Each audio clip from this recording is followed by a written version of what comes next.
Hello, everybody. Good evening. Good afternoon to some of you. I am Kathy L. Murphy, the Pulpwood Queen, and I'm reporting live from the Holly Lake Boarding Clinic just up the road from me because they have excellent internet. And I'm not sure if people know that when I said it was at 5 to 7, I meant Central Standard Time. But Amy Wallen was paying attention, and here she is tonight. Welcome, Amy. Hi, Kathy. How are you? I am great because you're here and you're one of my favorite people. And your book is, we've talked about it before, but I am really excited. We're going to spend all this time till people get here talking to Amy about how to write a novel in 20 pies, which is on our reading list. I'm going to, at the end of this interview, I'm going to read off all the books that are going to be featured and show you pictures of all the covers. Now, she's got the wonderful book cover behind her. And here at the boarding center, they really helped me out. This is a bookshelf behind me filled with dog supplies. And I have kennels all around me and two little pet dogs walking around here with me. But I am excited that I'm here with Amy. So we're going to give the focus to her and we're going to talk about her book. So, Amy, this is not the first time you've been a Pulpwood Queen Book Club selection. Isn't that correct? That's right. No, this is, I was with my first novel. Actually, I even mentioned you in the book because that was such an exciting time for me. My first book, my debut novel, and I got to come to the Pulpwood Queen Festival, and it was so exciting. So I'm excited to be here again. Wow. And you've been just going.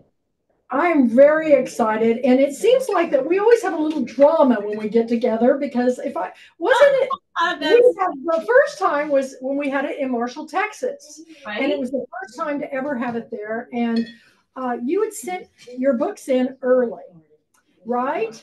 No, the publishing company, Penguin, said the publicist was supposed to send them and they didn't. What? You know, You mean yeah, they they never never sent them? arrived. They never arrived. I know I watched. So yeah, I was so heartbroken, and you were so kind to me. We went to the I was newspaper so office because panicky.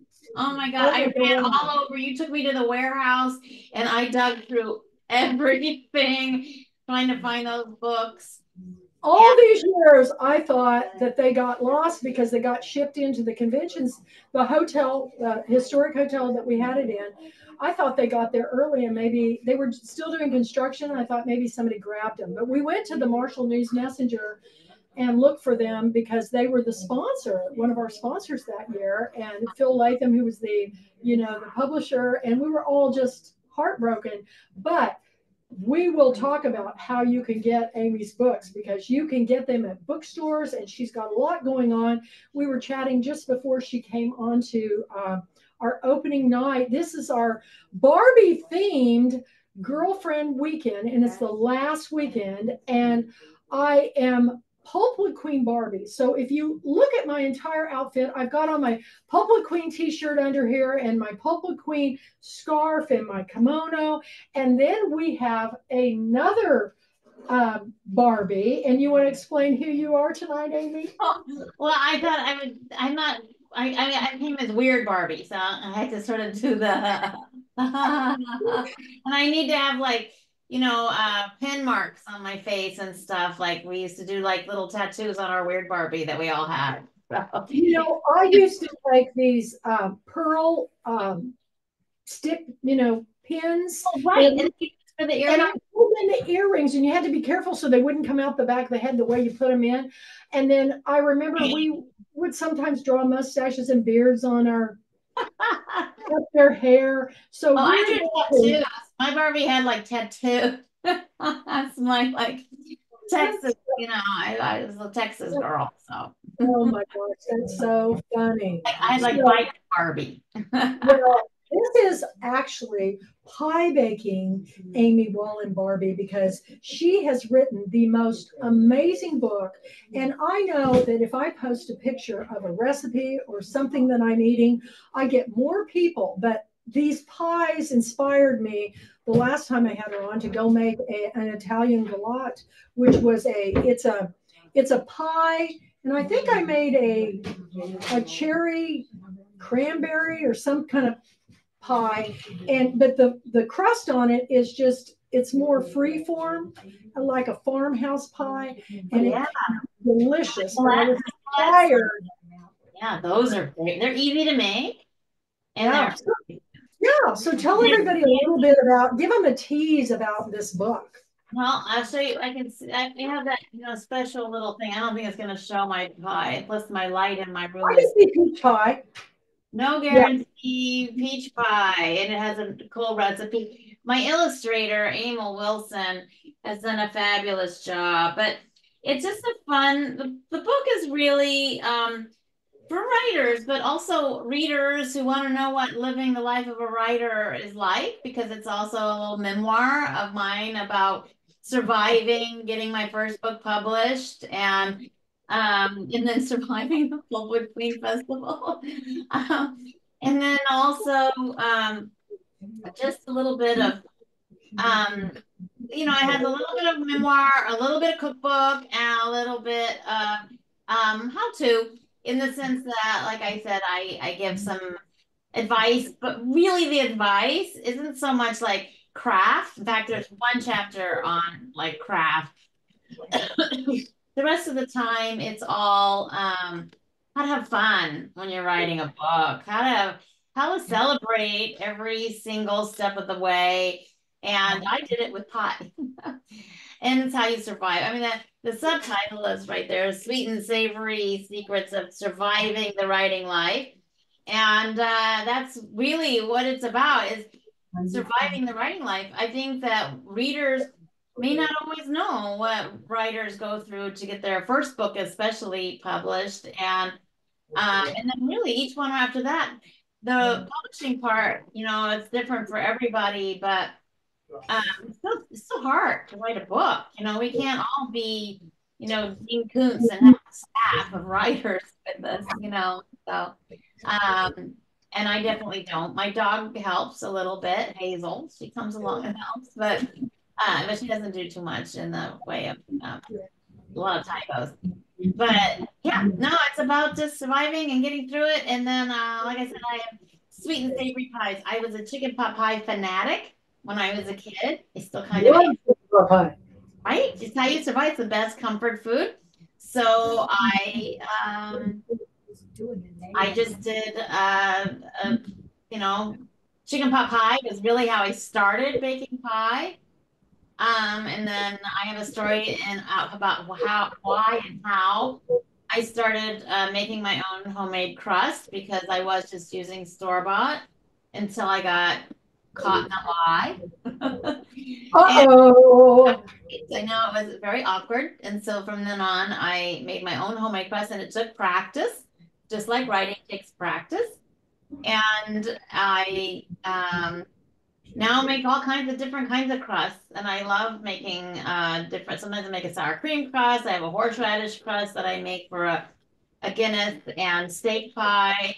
I have a sour cream crust for my salmon and portobello pie. And then I just told you earlier before we were on recording, I was telling you about the chocolate pie I make, and that's actually not a dough pie, but a graham cracker crust, but I use the cinnamon grahams that we used to love when we were in kindergarten before nap time. And I use those for graham cracker crust for the chocolate pecan pie. It's a recipe in the book. So, in fact, I think all of those recipes I just mentioned are in the book. So, and then they're wonderful. I mean, wonderful recipes and a lot of unusual things that I hadn't thought of. Before we were on the air and recording this, we were talking about our favorite pies. And you told me that the chocolate one you do with 2 cups of pecans in it is your birthday pie.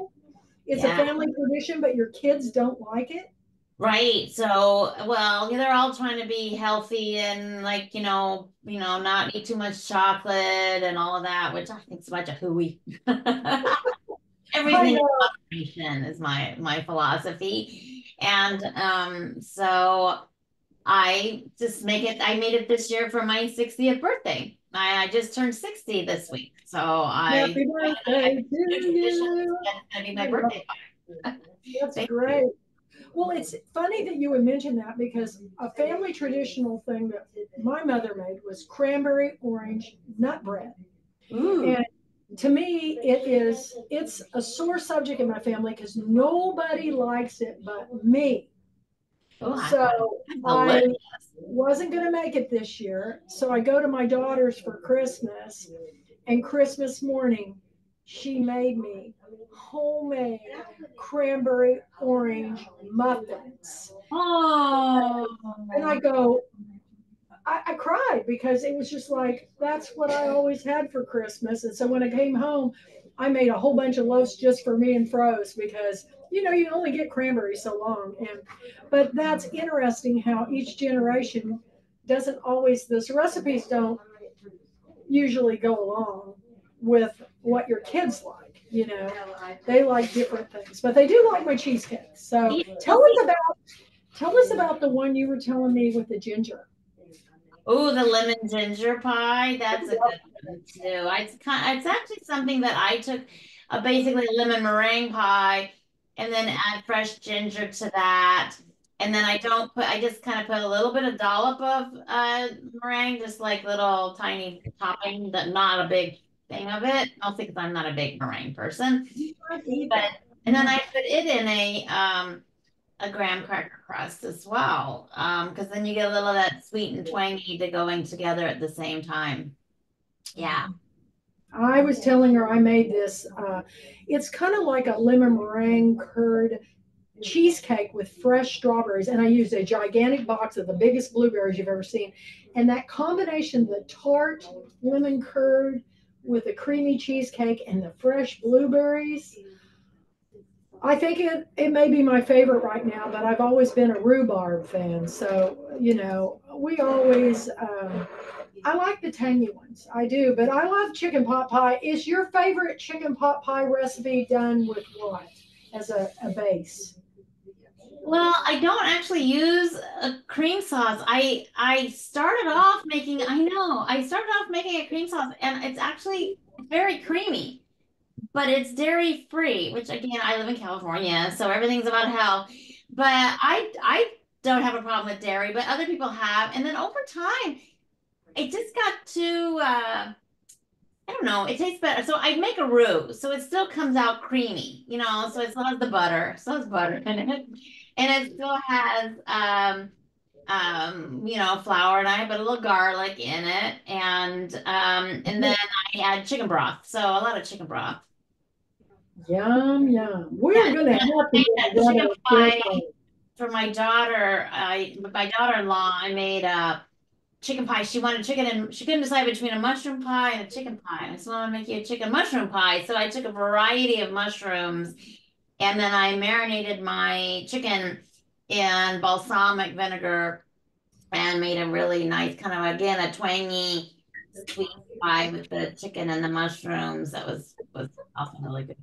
And then I used this nice French butter that made the pastry like snap when you bit into it, like it cracked like glass when you bit into it. It was really Oh my gosh. When my daughter made me those muffins, she Mhm. made homemade butter to go on top of them. Oh And then she man. taught me how to do it with cream in her, it's like, I don't know, a food processor blender thing. Oh, right. Don't you just whip it like really fast until it becomes Then butter? you strain it and the buttermilk comes off of it and then you press it, and I have a block in my refrigerator, and I it's just Mhm. divine. And once you've had that fresh butter, Right. I go, I have one of those, so I'm going to be making my own butter from now. I don't eat very much of it, but when you do, oh, it changes, especially if the muffin's just hot and toasty. It's Ooh, it melts. Ooh, and gets all like, ooh, yum. I love butter. All the so we've talked about your book, and we don't want to give anything away. We want everybody to buy it. Where's the best place they can get a copy?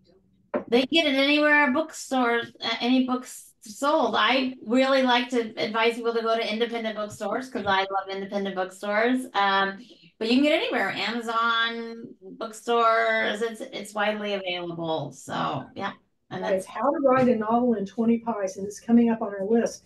Now, it has Amy, over 200 illustrations. So it's really fun. It's like all illustrated, but it's also like fun chapters and just like I said, some recipes and it's playful, very playful, and you get a good idea of what writers go through. so you're doing all this and you remodel your kitchen. When we last time you were remodeling your kitchen, Still but am. you've got another venture you're going to do, which it ties into the Pulpwood Queen pinkness of Barbie. Tell us Right? about what you're getting ready to embark on. Oh yeah, well I turned 60, so I always like to have a challenge on my like the big significant birthdays. And so I am gonna do the breast cancer 3-day walk. That's 20 miles a day for 3 days. So 60 miles because I'm turning 60. And I had three, well, actually it's down to five now, friends who've had cancer this past year and going through all variety of different levels of issues. And so I just kind of came to me and I just thought this is what I need to do. And I'm excited. I start my training. Well, I kind of started my training already, but this Saturday I'm doing a big 7.5 mile walk just to get started with some girlfriends. So we're gonna get going and make it happen. And it takes a lot of training and a lot of support from friends. So I'm hoping for that, and hopefully I can burn off some pies in the process too. I think we put on 20 pounds just talking in the last few minutes, you and I. So all the I'm glad I ate before I came because I would be just grumble, grumble. But right. when I first started the Pulpwood Queens, I contacted the Susan Cohen Oh, Foundation and did one of the very first fundraisers of all the many years of fundraisers for worthy causes was for the Susan Komen Breast Cancer Foundation. And that was because we brought in an author who wrote a book called Bald in the Land of Big Hair. And it was her very humorous, though very insightful story of getting non-Hodgkin's lymphoma in Houston. And she lost all of her hair. And she goes, back then it was kind of, people were very, it was, you didn't want anybody to know. And so right. people really, like, they didn't, you didn't want people to know you were pregnant. You didn't want to know people you were going through cancer. Boy, am I glad times have changed, because she had to hide the fact, but she had beautiful, luxurious, long auburn hair, and she was bald. And she wrote a funny story about going to the gym. And she goes, everybody in Houston has these blonde layered bumps, very much Dallas, Linda Evans, and she goes, and here I'm bald, and people avoided her, and I thought, I need to bring notice to that, because there's nothing anyone can do if they get cancer. So why should we treat them any differently? They're still the same person. So we did one of our first fundraisers for that, and that was covered by Oprah Winfrey, Oh, wow. and put on the Oxygen Network. It was called, women, three women in Dallas or three women in Texas that are doing great things. And I was on there, and not only was I on there with this author, Joni Rogers, which was amazing, and it was a HarperCollins book, so they were involved, but I was on there with a little unknown singing sensation from Houston, and her name was Beyonce. So one of the first times I was on television with my book club was with Beyonce. I think she got a little further than me, don't you think? I think Maybe she. just a little bit, but you have a huge following, and I bet you could dance at the Super Bowl. I I can bet see you you if I doing was with it, her, I could right? definitely bring it They on. might be calling you. That might be, maybe that's what you're doing next after this Pulpwood Queen, and you just haven't told us.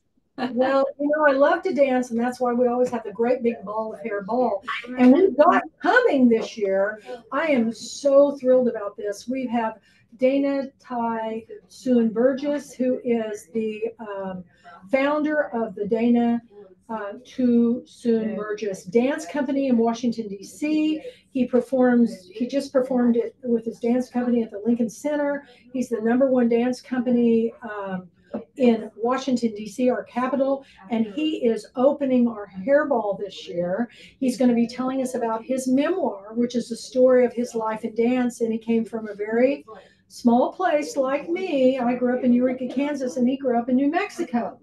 And Wow. so Dana said when he was Googling book clubs of where he could go when his book came out, he said, I saw the Pulpwood Queens. I thought, that's for me.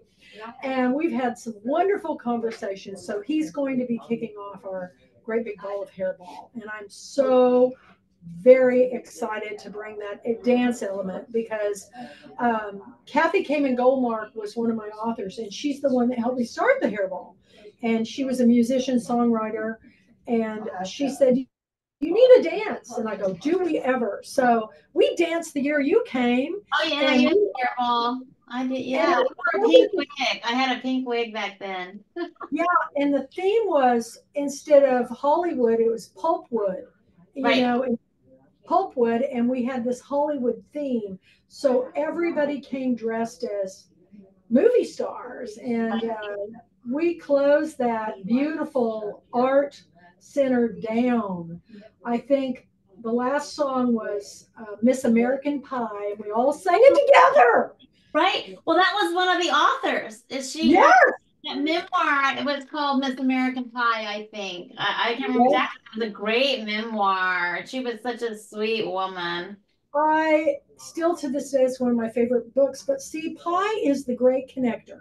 Another pie. Every Oh, I didn't even realize. Oh, I didn't get the pie thing. But yeah, you're right. It's a great It's the American great connector because every time somebody would come to my shop for book club or for girlfriend weekend, if an pie. author came into my shop, I'd say, what time are you going to arrive? And they sometimes I pick them up from the airport and I say, how do you like pie? And I remember Kathy said to me, that was I thought, who is this woman? She said, let's go have some pie. And so I used to have pie every year for my author dinner. I'd make a big pot of jambalaya or gumbo and with French bread, and we'd have pies for dessert. So, Beth Howard was here for her pie book. You're here with your pie book. There is nothing that brings people together more than sharing um, a dish, a piece of pie, a cup of coffee, and talking about books. So this just makes so much sense to me. And you really should have you girls should have your own cooking show because I would tune in every time because that's how I've learned how to make all these pies is by reading your books and sharing it with I always, whenever I post a picture of a pie, people go, oh my God, I want that. And I go, come and see me.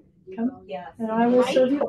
Yeah, Right? people love pie. It's the funniest thing. If I post something about dogs or pies, then people pay attention. And cats. And Yeah, cats. right, Because yeah. I have Kitty three cats, cats. animals, yeah.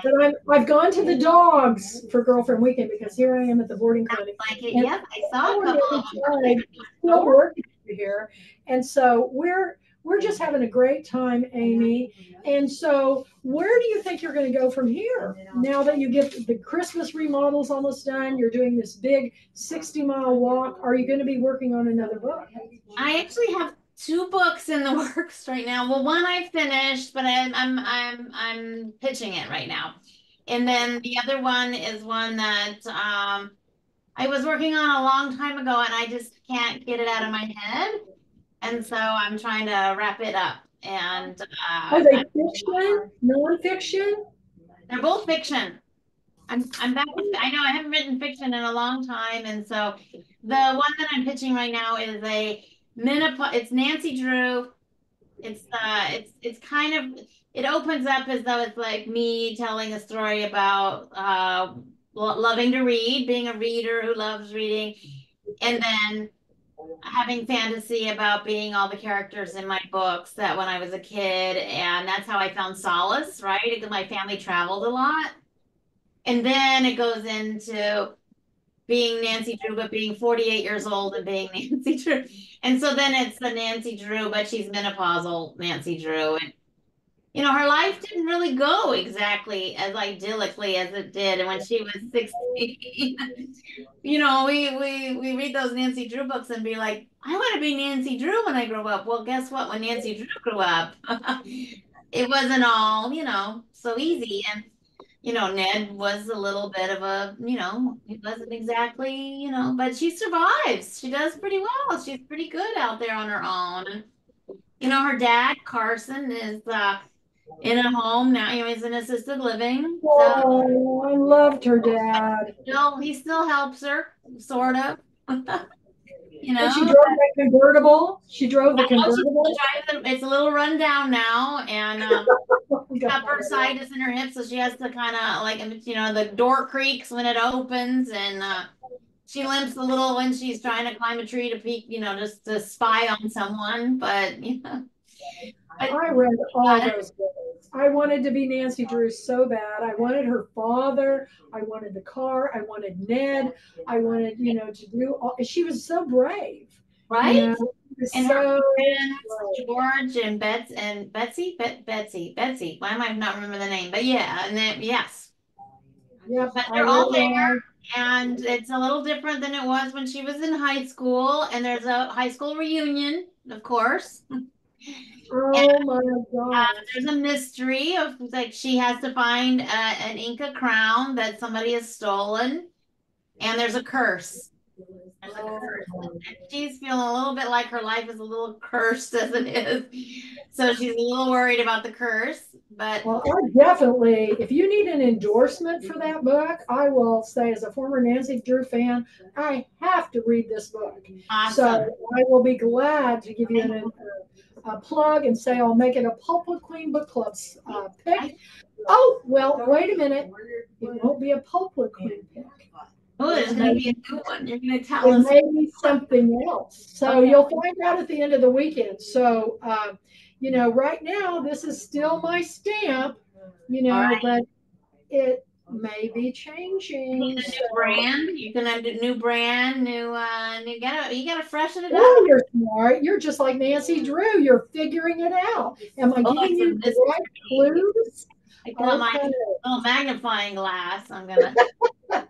I love it. Now, what about this one that you can't let get away? What's that Yeah, story? it's a book that was actually one I started years ago, and then I got interrupted with the moon pies, and then my memoir and the other books that I was writing. And but it's a book that takes place in a. It was a newspaper article that was about. The idea came from a newspaper article in the New York Times, and there was this retirement community.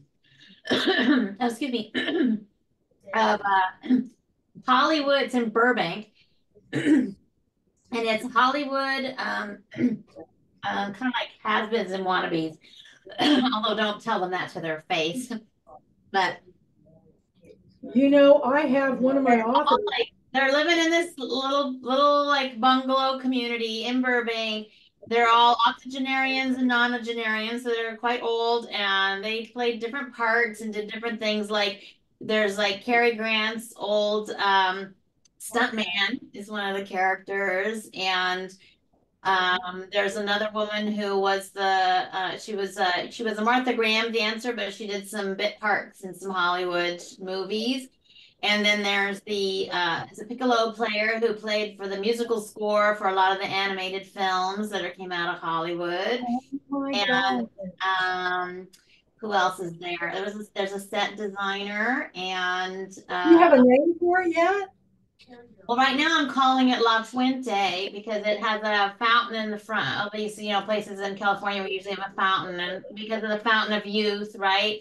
And there's a guy, the maintenance guy, he puts Epsom salts. So they don't know, they think this fountain has magical powers.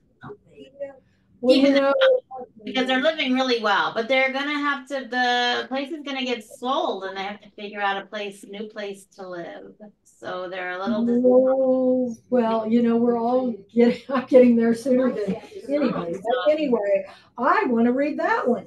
They it's a fun sound one. fantastic. They're both kind of sardonic. They're both kind of fun. I just like to laugh at life. That's what this we gotta have fun or it's not worth it. So, but I just got through taking care of my parents for the past year, as they got older and now they're gone. But I think that's where the book that's the the Bohemian Burbank, retirement community. I think that's where a lot of that came from. Is I, have a lot of in my heart, a lot of stories to tell about people trying to get around with bad knees and all those other things that congestive heart failure and can't breathe and but then also trying to still feel and have a brain that you want to. And then one woman does have dementia, so she's worried about all her memories disappearing, and so.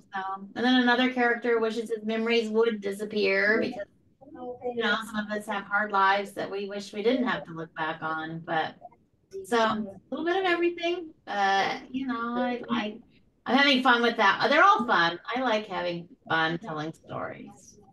I have a prerequisite to all the books that I pick. It has to be a story I haven't heard for them before, and these are two that I have not. But it has to be enlightening, engaging, and entertaining, because this is, I'm in college. I've already got enough homework. I want a book for escapism. I want to use my imagination. I want to go these places. So, reading has taken me literally around the world, and now I'm building bridges with all my authors around the world to share these stories. And boy, this year I'm ready to share the 2024 reading list. I was hoping more of the authors would be here tonight. Maybe they did not get the memo like Amy, but we have on this list for January, look there. How to write a novel in 20 pies, absolutely on the list, as is Lisa C's Lady Tan's Circle of Women, who will be here tomorrow. Once and for All, which is Anju Gatani's international read. It's a Winds of Fire series. This is the second book, and this is the first time in all my reading history of reading series that the second book blows the first book out of the water. And I thought the first book was magnificent, but this second book is edge of your seat. If it isn't get made into a streaming service movie, they're crazy, because it's kind of like a Downton Abbey but set in India, and it's absolutely just fantastic. Then we have The Marsh King's Daughter. Now, I don't know if you know who Karen Dion is, but it just went to film in the theaters, and I have read the book and I fell in love with it. And then the last one is The Steps We Take, and they're all on the website. That is our January picks, and I'm really thrilled about them. Now, Amy, I know you're going to go bake a pie, so I'm going to continue on with the list. If you'd like to bow out and say goodbye and see you tomorrow. No, I'm going to go make my birthday pie. Thank you so much for having me, Kathy. And actually, you won't see me till Sunday probably, but I'll try to pop in tomorrow and see what's going on, all right? All right, we're having a Barbie tiara contest. So if you happen to jump on board during the day, if the best themed tiara is going to win a great prize. So I'll announce it at the end of the day. So thank you for being here for me. Thank you. Appreciate you and your wonderful books, and I look forward to the two coming up. So God bless you. We'll see you at Barbie Land Girlfriend Weekend tomorrow or Sunday. Okay. All you do for authors. Thank you, Kathy. Bye-bye. Bye-bye. Okay, everybody. I'm going to continue on. That was our January books of the month. And now I'm going to go into our February books of the month, and I'm going to show the picture. Let me get it right in front of the camera. Oh my gosh. There we go. Okay, Where You End is the new book by Abbott Kohler. She will be our first speaker tomorrow morning, coming in live from New York. 8 Rules of Love. My favorite nonfiction author, and who was a former monk, Jay Shetty. He has a wonderful podcast. You have got to read his book, perfect for Valentine's month. And then this is Antonita Duranova's new book, The Magic of Longevity. I am so excited about having her an international pick. Betty Lee Crosby, Beyond Betrayal. Oh, one of our favorite authors. And the last one is Hotel Cuba, the bonus pick, and Stars Don't Lie by Boo Walker. Now, I'm going to show tomorrow when I introduce my international authors. I'm going to show them this again, but I'm going to grab it real quick. Oopsie. I want to show you, this is the book cover I painted for Antonita, and I'm so excited about it. It's her, and it's her travels of the world and her story on how to keep fit and fantastic. A nonfiction inspirational read. I cannot say enough about this book, because as we get older and we think that, we can't do what the young people do, that's a mindset. I have no idea how old I am. I'm still in my mind right now reading Nancy Drew and baking pies with my grandmother. So I never let age define me, and I don't think anybody should. And if you're a reader, your imagination can take you all these places. But Antonita is also going to be, she has been invited to speak by Dr. Joanna Matuzak, who is the teaching now at the University of Texas campus art history.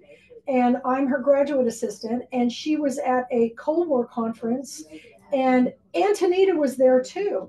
And I introduced them via email, and they got together, and she invited her to come to the University of Texas to speak to the students. And I'm going to give her her book cover when she comes on campus. So I'm really excited about that. But that is our February book club selections. And then I'm going to go on into our March book club selections, and I'm going to show you the photo. Alice Hoffman, The Invisible Hour, is our book of the month. I have to tell you that when I read this book, I have never related so much to a story as much as I did to The Great Santini by Pat Conroy. This book I felt like was written just for me, and I had to tell her how wonderful it was. I was going to make it a pick. And so, and Alice Hoffman, every book she's ever written, I've read them all. I love her, everything she does, her Practical Magic series. Wonderful, wonderful books. And then the next author is The Coffee Shop of Kabul. Debbie Rodriguez is coming back to us. She has been at multiple Girlfriend Weekends. She's a fellow hairdresser from Detroit, but she went on to open the first beauty school in Afghanistan. And her book, The Beauty School of Kabul, was a Pulpwood Queen Book of the Year. She's back with this book. She's done something very special for this Girlfriend Weekend. So, and her hairstyle is going to show you. So I want you to be sure and welcome her. She'll be speaking. Beth Duke is also on our list. It All Comes Back to You. And there's the copy of her book. And last year, Val Neiman at Girlfriend Weekend told about writing a poetry book. And she said, it's called Leopard Lady. I go, Leopard Lady? I've got to read it. It's fantastic. And so I invited her back as one of her bonus picks. And you can't see it, but she'll be bringing a copy with her. She'll be here. And then one of the last books I received to add to my list was the Fair Hope Anthology.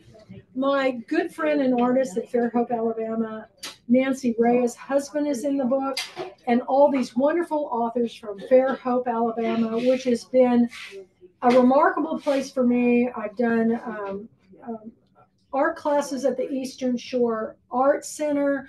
I've done wonderful events at Page and Palette, and thrilled to have the Fair Hope Anthology on my list, which Lovelace Cook is from there. It's just a wonderful place to visit and go, and I know you're going to love it. And then we're going to go on to our international picks for April.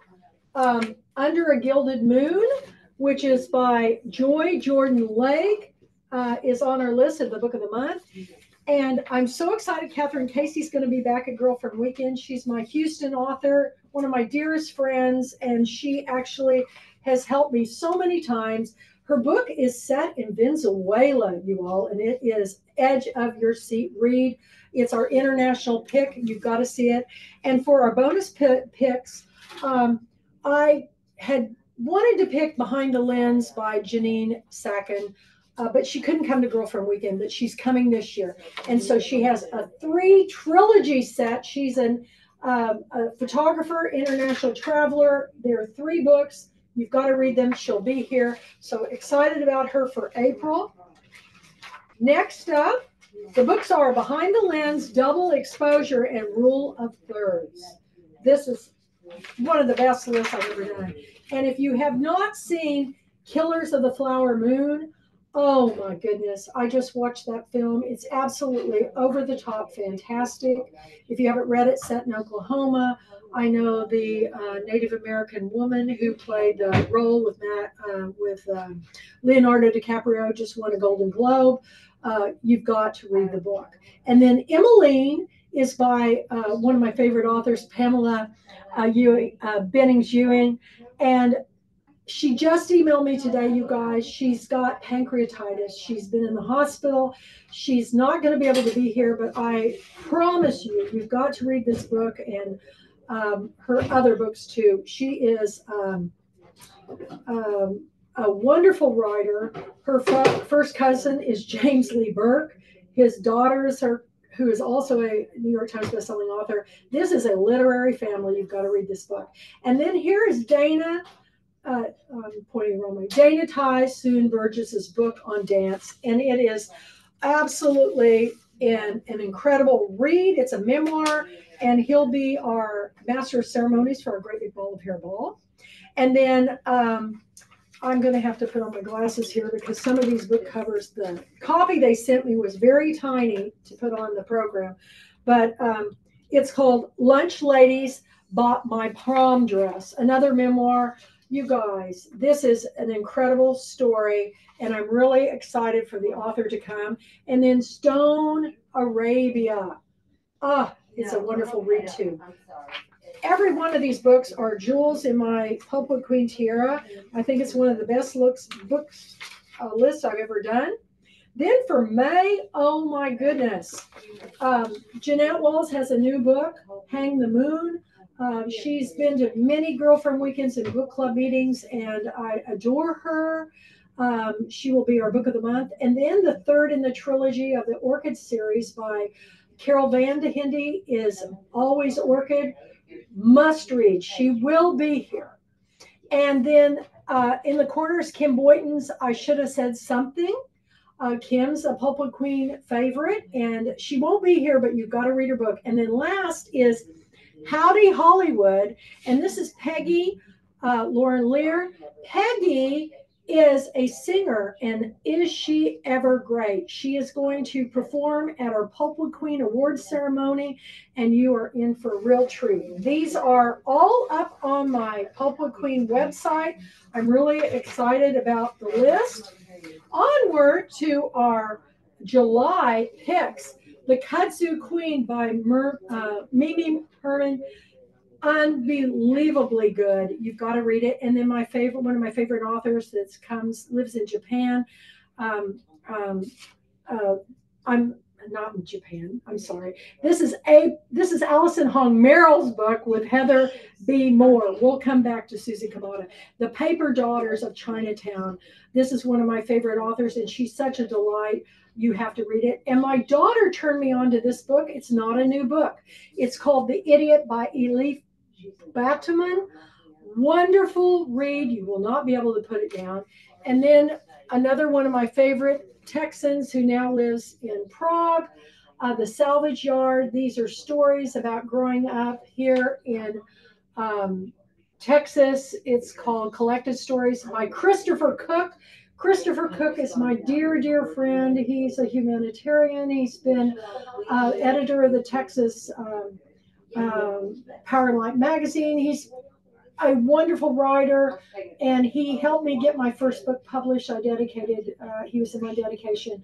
I can't say enough about him, but unfortunately, the time in Prague didn't work out well for him to come on to our weekend. But maybe next time he's back in Texas, we can get him to come on board. And so then we go to The August picks, which is my birthday month, and the echo of old books by Barbara Davis. Oh my goodness. Barbara is a Pulpwood Queen favorite. She's our book of the month. She'll be here. This author, Al Kajashi, could not be here, but if you have not read Al Kajashi's books, The Perfumist of Paris is the third book in a trilogy. The Henna Artist was her first one. I'm telling you, I'm in love with her books, and also every single one of these should be Netflix series. They're so good. And then I read the Book of Everlasting Things. This is by Anchal Mahata. It's a novel, wonderful read about the Carlton sisters. Another great read. Let's see. Gosh, this one's so small I can't even read it on here. Well, it's Susan Kamada's new book. It's The Beautiful One Has Come. Susan Kamada is been on my list for several years. She's great. And this was a book I discovered when I took a Frida Kahlo art class. And it's by Hayden Herrera, who is the art critic who wrote this wonderful book on Frida Kahlo. And it's about her growing up, called Upper Bohemia. I could not put this book down. Could not put it down. So wonderful reads for my birthday month and favorite authors. And then onward we go to September, fall back into reading. One of my favorite authors, Daniel Wallace, has got a new book. This Isn't Going to End Well. He wrote Big Fish, which was made into a movie. Unbelievable, great read. And then my international read is The Covenant of Water. Abraham Verghese is one of my favorite authors of all time. This is a tome. It's over 600 pages. It's one of the best books I've ever read in my life. You have to read it. It's incredible.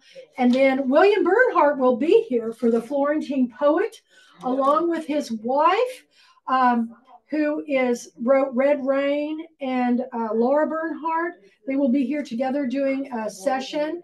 And the cover to be revealed is there. And then it's Red Rain. But The Secret Life of Sunflowers, you all. One of the last books I read, one of the best books I've read about art. You've got to check it out. Then we go into, also for September is The Majestic Leo Marvel, which is on the list that I didn't have the cover yet, but he will be on the list too. And we all know Robert. He is back. He's been a Timber Guy of the Year. His book is incredible, and it's one you will have to read. October, one of my favorite poets of all time, who's also an author, Ron Rash. His book Serena was made into a film with Bradley Cooper and Jennifer Lawrence. The Caretaker. Every word is a gem. You have to read it. Now that is Angel Falls is back a month, so don't pay any attention to that. But we've got My Texas. It's a Texas author, Lawrence Wright. You've got to read it. And set right here in my home state. Nobody Needs to Know by Pigeon Pagonis. This is a story that really made me think about life and gender, and everybody needs to read it. You do. The Literary Undoing of Victoria Swan by Virginia Pye, another great read. And the last one is The Last Daughters of Ukraine. With everything that's going on with Ukraine, I wanted us to read more about this country, these people. I hope you will go to the website and look at all these books. And then next up on our list is our November picks. Oh my gosh, James McBride, The Heaven and Earth Grocery Store by James McBride. Incredibly beautiful story. You've got to read it. International read, The Daughters of Madurai. And this is an author named Rajashri Varayar. I cannot get enough of stories that come from India. It's incredible. Next up is Loot by Tania James. The cover grabbed me with the tiger, and the story will too. And then our own favorite, The Bristling Code, the latest book by Janet J.L. Oakley. She will be here, and I'm thrilled that she's back. The Language of Birds by Anita Burroughs, and Tom Lake. a novel by Anne Patchett, who has Parnassus Books. You've got to read this book. And then I'm going to end with our December books of the year. The book to be announced is the new latest dramedy by Marilyn Simon Rothstein. If you look behind me, you all, you see those roses? Those were sent to me by Marilyn today from New York, and I stuck my Pulpwood Queen Barbie in there. But they're on display that she sent me. What a lovely surprise. She says, "Roses for the Queen." And you are going to love her story. Next is Scent, a Blue Lotus by one of our favorite Washington State authors. Her name is Jennifer Mueller. Jennifer is she's written so many books, and it doesn't matter where she sets his books, they're page turners. I am so excited that her book is on the list. Then we have How to Write Compelling Stories from Family History, Jumping Over Shadows, and Natalie and the Nazi Soldiers.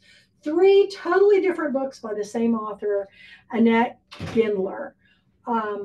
What a collection of reads this year. So check it out on the website. We'll see you tomorrow at the first session for our Girlfriend Weekend. For those of you that had trouble getting on, email me tonight at thepulpwoodqueen@gmail.com. I hope I can help you in any way. But I thank Amy Wallen for being here, and I'm so happy to share with you all the books that we picked this year. And I thank the Holly Lake Boarding Clinic here in Holly Lake Ranch, Texas, for letting me have their wonderful facility, for having perfect streaming for the internet. I can't thank them enough. So cheers to Holly Lake Boarding. And thank you so much, Barbara Dean, who's off camera helping me with all of this, my ever faithful friend and Pulpwood Queen. So good night to everybody. Get a good night's rest, because tomorrow we're going back to Barbie Land for the first day, full day of Girlfriend Weekend. Thank you so much. This has all been recorded and will be eventually put up on the Pulpwood Queen channel on youtube.com. So please subscribe. It's free, and you will get to see everything eventually. It'll take me a while to get them all loaded, but I'm going to try to get this one loaded tonight, because I want you all to know what we're doing this weekend. It's our very last Girlfriend Weekend. And at the end of the weekend, I'm going to announce at our Pulpwood Queen Awards what is coming up next for 2025. The Pulpwood Queen is retiring her crown, and she's going back to be that Kansas girl, born and raised, Kathy L. Murphy, which is just where I want to be. So thank you all for joining me. It's all about the story. We'll see you tomorrow at Girlfriend Weekend. Bye, everybody. Have a great weekend. Bye-bye.